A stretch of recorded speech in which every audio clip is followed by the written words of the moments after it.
Well, hello, boys and girls. It's when I feel like 8 o'clock, and I'm Pearl of Wisdom. And this is the finest in the land, Joe Borek. He is. Hockey whiz, man. This guy's amazing. Before we go, before we continue, I would like you to go to my last video I did with Deli. And you will notice that it looks like I came back from the dead to do a hockey video. So go check it out. Uh, That's probably what I would do if I did come back from the dead, but I did a little react video. Anyways, check out the video too. Deli's awesome. Anyways, we are going to be getting into now. We don't have Steele here this evening, but we will be doing all the new round, the first round of the playoffs, because it's all over. And today we're going to talk about the Tampa Columbus series.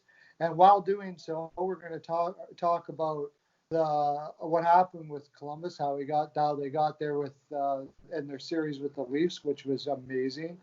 What our predictions that we had for these look like, and all that kind of stuff like that. And what we do here at Pearls of Wisdom Industries. We get into some in-depth hockey stuff.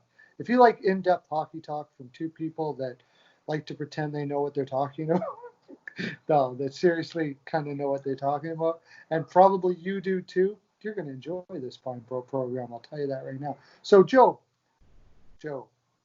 we let's look at a little bit before we get into who we're going to think we're going to win this Tampa Bay Blue Jackets series. Let's look a little bit at how they got there. We'll start off with maybe one of the best series in the last round, Toronto Columbus. What's your take on that? What was your take on what Columbus did, what Toronto did wrong, right, what have you? I just think Toronto played they played a good one game, and then they played a good I guess we know how to remember to play hockey now, and came back in the other game. Other than that, they looked pretty spotty throughout the series and did not look very good in front of their goaltender, especially when Jake Muzzin goes out. That's a huge loss. You knew they weren't probably going to look good in front of their goaltender after a guy like Muzzin, who's a shot blocker, will stand in any lane and sacrifice himself if he has to. That's a huge loss for them. But it's just, you have an inexperienced coach that's going up against one of the best. It's not an easy matchup for a guy to go up against in any stretch of the imagination. And Torch knew how to push all the right buttons. He put in Foudy and he played him in a more higher role. He played about, I think it was 2 more minutes today than he normally does, but he obviously got that goal where you could tell he's confident, because if you're not confident, you don't shoot from an odd angle like that trying to generate a rebound. Normally, players are more passive when they're not confident as young kids. So it's very nice to see him to continue to be that way, because he's a guy that impressed for them in the regular season. So they kind of talked about it in the telecast. Torch just knows when to put in the young guys and when to put in the right young guys each night. He didn't just do it tonight. He's done it in the regular season, whether it was, this is a good day for Peak to be in, or this is a good day for Kukan to be in, or this is a good day. Well, Gavrinkov is just a beast, but so that's Scott a little Harrington. bit that played yeah, Scott Harrington. yeah, Harrington, yeah. Or this is a day for Stenlin, who we've talked about before, as a tougher guy to play. This is the day we want to bring him in, who can score, but also is a bigger body that is going to be able to use that in the zone when needed. And then undrafted guy even knows how to play, Eric Robinson, like we talked about before this, who's from the area, by the way, in my local area, New Jersey, so shout out to him. But he's a guy that he even knows how to play in 5 to 7 minutes. Like, Torch is just an impressive coach that I don't think Toronto was going to beat him, let alone their team was going to be able to play enough up to Columbus, especially now in this last game when Columbus has everybody in the Jones, Rowinski, Murray, and then they have Savard. Like, they had all their guys in. They weren't missing anybody. So once you heard everybody was in, I don't think a lot of people bought well for Toronto's chances tonight after that. Yeah, I mean, I was kind of ticked because I had Columbus in 4, and Toronto came back in the last, scored 3 goals, just so and then they had to win in 5. But it just would have been like me patting myself on the back for that. I didn't have much to pat myself on the back for the rest of the series, so I needed something. A lot of people didn't though. I think the other with what I love about Tortorella, and yeah, I do gloat about him a lot, but I mean, it's hard not to. He just keeps on coming through. You can say, well, it was his players or great goaltender, but it's been going on for quite some time now. Tortorella has been doing surprising things over and over and over again. But what I love about him most is you see Tortorella get mad.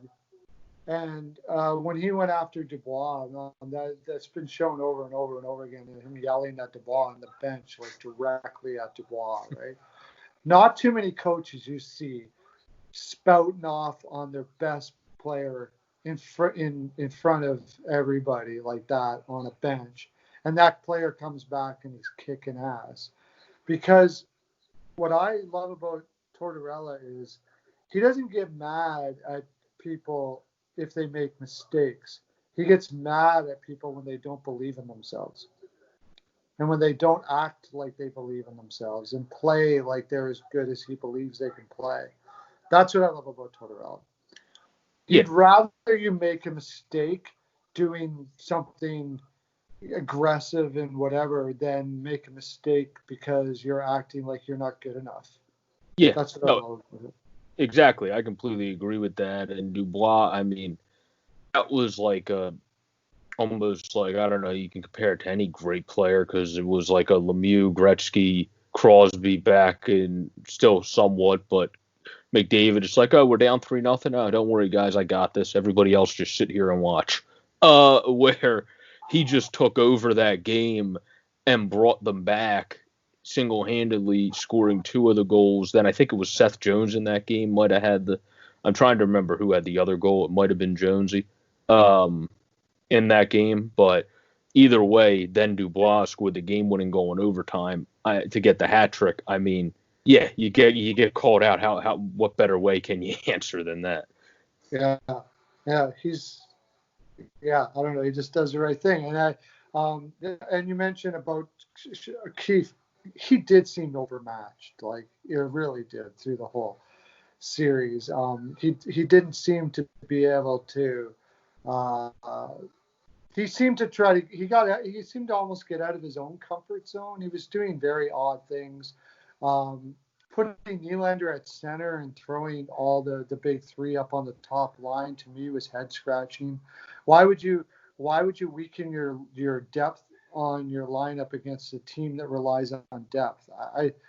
And certainly putting Nylander in the middle, where he obviously is not comfortable.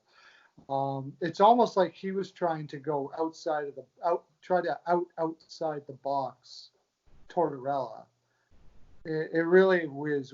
He made some really weird decisions throughout it. I think it's just first playoff woes. Some coaches get their first playoff, they figure out how things go, and then it's like, okay, I'm not going to do that again. This isn't a good adjustment. And going up against Torch might actually be a benefit in that facet because you went up against one of the best right away, so you're going to be able to adjust to one of the best coaches rather than playing against another newcomer and having to make those adjustments. Yeah, and I'm sure he learned from it. Like he'll learn from that. But on the other side of the ledger, again, we know that Toronto has to get tougher and they have to get a better defense. I mean, we knew that going in. It just has to be. Yeah, he's a young coach. I've seen him. Like at least he's got the balls to try stuff. And that's good to see in a young coach, right? You had we had a coach in Philadelphia that didn't seem to be able to do that all that well, just recently.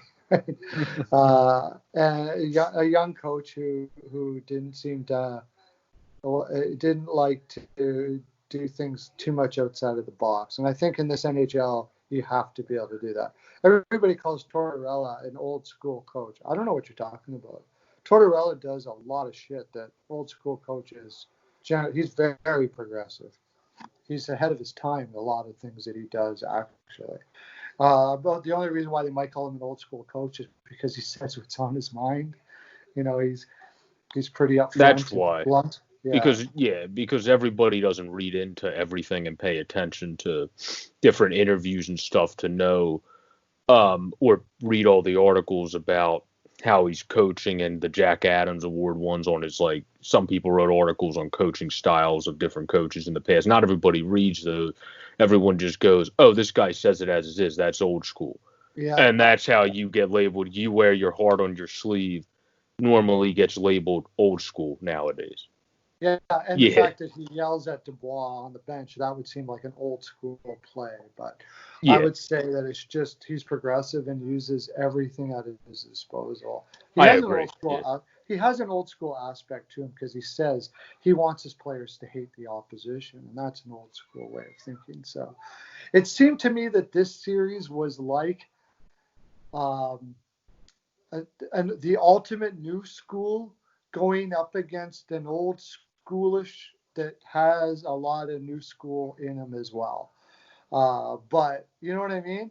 Like, this is Toronto's the analytics darling of the NHL. Well, Torch is a coach that adjusted well in each stop. He knew the league was adjusting, and he adjusted with the league as time went on, where some guys are now not coaching because they didn't do that.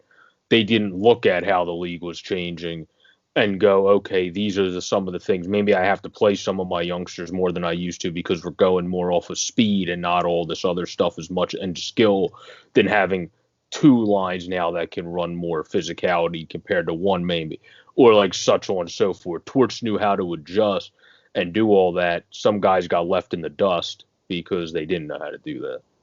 Right. I was going to get into it, but I think we better move on to the next series. I wanted to talk about his use of goaltenders too, which were starting off with Korpisalo was like what, and then moving to Merzlikins was a good move, but apparently you have some insight that Merzlikins might have been injured a little bit for this. Yeah, it says undisclosed. It was one of those undisclosed things, but he was backing up, so it couldn't have been bad. It was just, why push it if you have confidence in Corpy, and Torch does. Yeah. I wouldn't doubt if Torch kind of went and said, hey, could you tell him? I don't want Corpy thinking that. Yeah, you never know those little games that might happen. You know what I mean? Like, hey, I'm going to put Corpy in, but I want him to think you're injured. Who knows? I've heard coaches do shit like that before. It's hard to say. So now, with that in mind, how they played against Toronto. Now they're going up against Tampa Bay. Now we got Tampa Bay is a similar team in a lot of ways, but Tampa Bay did some stuff at the trade deadline and kind of changed their system up a little bit as well in the beginning of the year. Cooper looks like they brought a fresh new look here to the Columbus Blue Jackets. What do you? First of all, do you agree with me that they have a new look now? And second of all, is this the mountain that Columbus really can't get over? They do. Yeah, they did change their team. They added a little bit more grit in there. You also have another guy that adds skill in Shattenkirk. You also have, obviously, who continues to get better as time goes on when you're a young stud in Sergachev. And then you added the grit in Zach Bergersen, Cernak. There we go. Braden Coburn's the only reason you really have a guy like him still is whenever someone gets injured, it's like, cool, this guy's a physical defenseman. This other guy was a physical defenseman. We're going to put you in because you fit that role better than us putting in another guy we have that's not going to fit that role but be more skilled but might look like crap on defense. So, like, Cooper's another good head coach that knows how to, especially when he has all this. I mean, if you have all these assets at your disposal, you're probably going to be licking your chops most nights. So you can figure out what lineup you want to roll out there. The defense got more physical for sure, but it's not. I mean, I also saw, obviously, you got guys like Stevens, who played a handful of games. Like, you got guys mixed in that might not be the tallest, strongest guys, but they will play a game that's going to try to piss off the other team. Where last year they were more of just a skill and finesse team as a whole. Yeah, they got Barclay Goodrow. Goodrow that was a nice pickup. He played. He played well, and I was going to say he played. He's a guy on the Lightning. When I saw him in limited minutes, I thought looked fairly solid in the 13-15. Well, that's not really limited minutes, but the some game he was only at 11 minutes. So I remember from looking in the minutes he got, he looked good on the ice. He only looked off in one game as a whole. I think it was the game before they played us. It was against Boston, I believe. He looked a little bit off, and then the other two games against us, he looked pretty solid on the ice, and against Washington, he looked solid on the ice as well. So, yeah, I think they're going to play Barclay Goodrow a little more than they normally would play a player of his ilk. I liked him in San Jose for what he does. He plays a good, solid, all-around game. Good grinding guy, big, willing to hit. Something that they definitely needed in their lineup. They also went out and got Coleman, who is not that big of a guy, but he plays the type of game that he plays a grinding type game, and he adds grit, he adds intensity, and that was something that I agree with you. I think they were missing last year, and it's good to see for them. Yeah, and Blake's also a guy. He plays the wing a lot now, but he has had experience at times taking faceoffs, playing center, and some years he hasn't been bad at it. So if you ever have a time where your guy gets thrown out of the faceoff dot when Blake Coleman's on the ice, he's a good guy to have on your team too, because he might win you that faceoff when he gets thrown in. It's not like a random winger that has barely any faceoff experience being thrown in when someone gets kicked out and they're like, oh, this is going to go well. So that's a good asset to have, having guys that if someone gets thrown out, they're wingers, but they're guys that have had experience getting thrown into that spot with the Devils in the past. Yeah, and then of course they have Anthony Cirelli, has grown into one hell of a player right now too. Well, he's a face-off beast. Yeah, he's a face-off, and he's good. He's a good, very good two-way player. He's a good gritty guy. They just bring a lot. They have a different flow this since the last time they've lost to Columbus. At least with their forwards, I would say. The question now we have is Hedman going to be playing? And I don't know that. Have you heard anything about that? I haven't seen anything when it comes to a much bigger update on him as a whole. I mean, it's labeled when you look at different apps as day-to-day, but I don't know.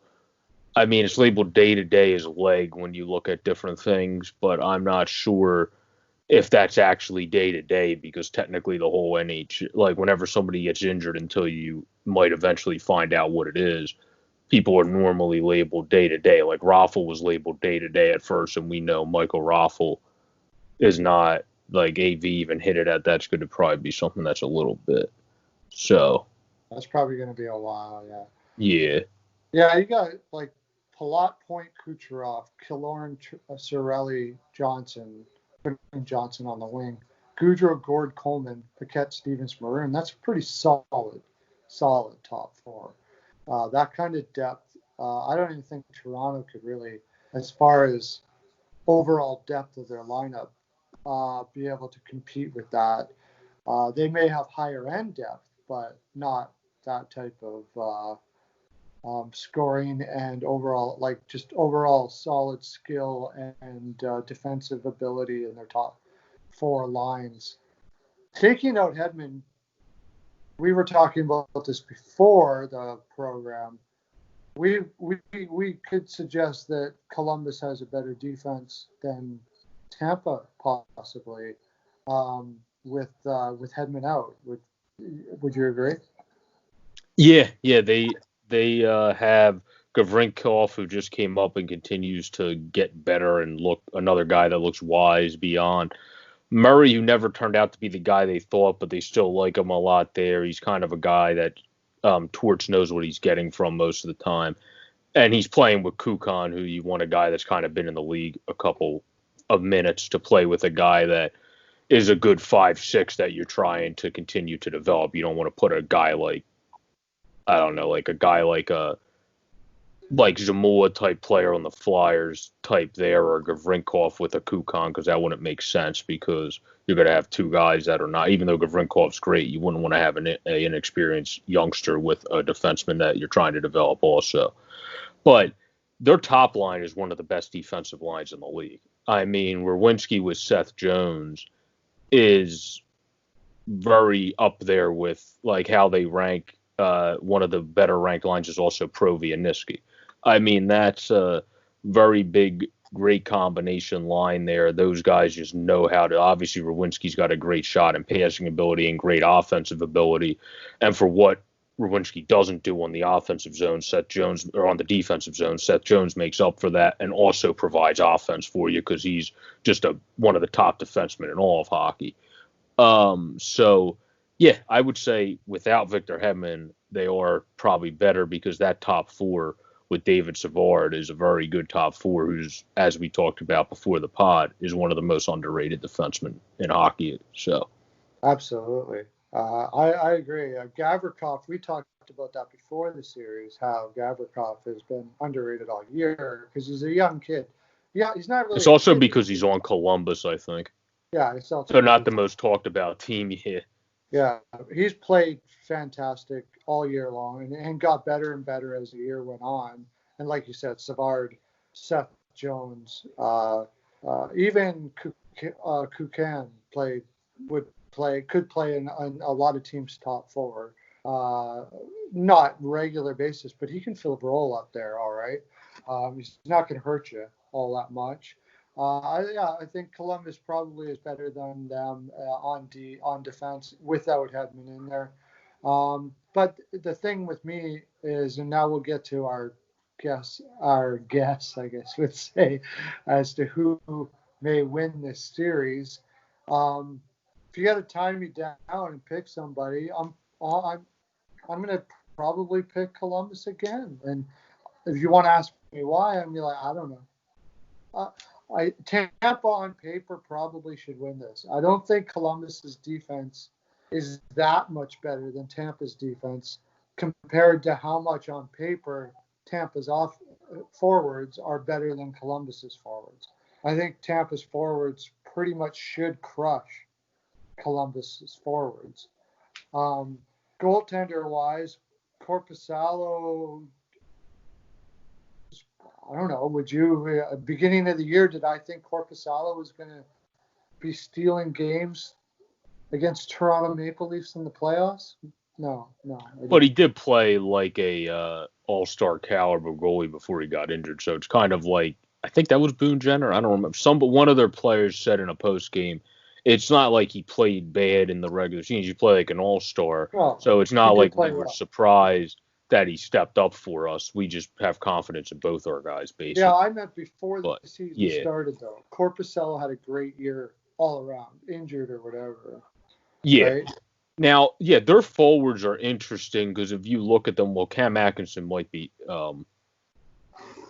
not be in, but if you have Dubois matched up with Braden Point, that's going to be a fun matchup to watch, because you're going to get to see how good Dubois at a young age defends a guy like Point. So that's going to be a very fun matchup to watch. Kucherov is going to probably have a field day with Columbus's first line, because I can't see Atkinson D'ing him down, and I don't think Texier at his age is going to be able to stop Nikita. I don't think most people could stop Nikita Kucherov, let alone a second-round pick that's still developing at his age. So... Yeah. But it's going to be a fun series to watch because they match up so well. And they also have Yanni Gourde, who they usually put at center and wing. He's sometimes at center now as well, which is why they moved Coleman. Like I said, they have a flexible lineup as well, similar to how Columbus does. So it'll be interesting how teams match up here, since they do have a little bit of flexibility in their lines. Yeah, Tampa Bay, you're right. They purposely did that, actually. They tried to draft players that can play all positions. Yeah. And that's a very great thing to see because that's what the Flyers also started doing. You see it with Columbus a little bit. And whenever someone, like I said, gets kicked out of the dot, you tend to be one of the higher faceoff percentage teams because you have guys that have had experience taking faceoffs and not just a guy like Scott Hartnell getting thrown into the faceoff circle because everybody else on the ice got kicked out. And it's Right. the one thing he's not great at. And you're like, oh, well, this is not good. Yeah. So, anyways, your prediction then. What do you think for this series? This series is going to be, I think it's going to depend on Hedman, honestly, because I think Torts is going to find a way to match up against their younger defense very well if they don't have Victor Hedman. It's hard to find a way to match up against Victor Hedman no matter who you are. So if they don't have Victor Hedman, I think that's really going to help them or hurt them, because their D's really young and it's really going to help the Blue Jackets. And I think they would win the series in probably 5 games if they don't have Victor Hedman. If they have Victor Hedman, this is a series I wanted to have happen because I think this year, in response, it could go 6 or 7. And at that case, because the Lightning added grit, I would then give it to the Lightning. So for me, it depends really on Victor Hedman. So for now, I would say the Blue Jackets, but stay tuned, people, for what's going on with Victor Hedman. Yeah, even with or without Hedman, I still think Tampa Bay has a better lineup. I'm saying Columbus simply because Tortorella just seems to be able to win. I don't know. He could win the cup. Exactly. That's what I mean. I feel like he'll look at his iPad or something or whatever all night and go, Victor Hedman's not in. This is how I match up somebody when Victor Hedman's not in. You go here, Yeah. you go here, and you go here.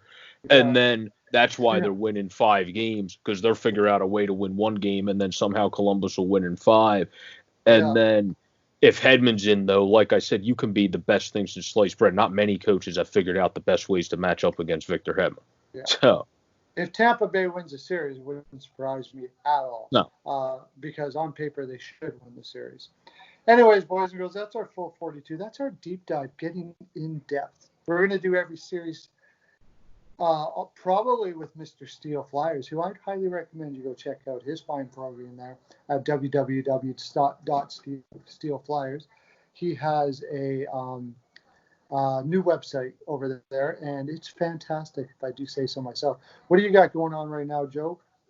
I do hockey and baseball writing for Overtime Heroics which is a Twitter account. If you search it, it'll come up. And then Pub Sports Radio, I also do baseball and hockey for. And then Pirlo's always on our True Philadelphian Sportscast that we love, as well as he has the great Jamie Baskow from Flyers Nitty Gritty on here all the time, who's amazing and high energized and knows his stuff as well, but also says it in a very, very, very amped up approach. Oh, yeah. Yeah. Jamie has energy. If you feel a little tired, just throw on some Jamie. You won't be tired for long. He's amazing. Yeah, for me, you got here. You can hit the subscribe and bell. That helps out our channel a lot. Get the algorithm out there. Bring the spine program out. Tell us what you think. What do you think about who's going to win? Tampa, Columbus. What did you think about the Toronto series? Did anything we say make you go, what the are you talking about? Tell us all about it, because that's what we like to do here at Pearls of Wisdom Industries. You can also go to BPAL Picks, my Patreon, where we all get together and we put our minds together. We come up with amazing picks, and people make crap loads of money. If you like doing that sort of thing, check that out too. Until next time, boys and girls, and I don't know which one we're going to do next, but you're going to enjoy it. That's my full 42. Have a great day. Lots of love to you. Have a good day.